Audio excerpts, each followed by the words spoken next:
Let's make a simple and satisfying carrot cake. This cake is moist, spiced, and flavorful. For the dry ingredients, we'll start with 240 grams of white Sonora. This will provide great texture and nutrition. Next, 2 teaspoons of baking powder, 1 teaspoon of baking soda, 1/4 teaspoon of salt, 1.5 teaspoons of ground cinnamon, a half teaspoon of ground nutmeg, bonus points if you grate fresh nutmeg. Whisk these dry ingredients to combine.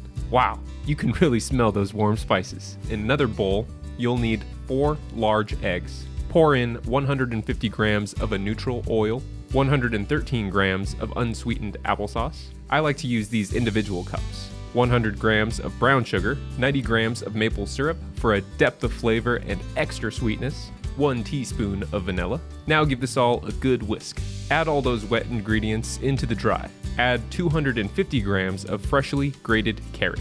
Mix everything together until well incorporated. This is starting to look and smell like carrot cake. You have the option to fold in mix-ins like 60 grams of your favorite nuts or 75 grams of raisins. Today we're just making a classic and delicious carrot cake batter.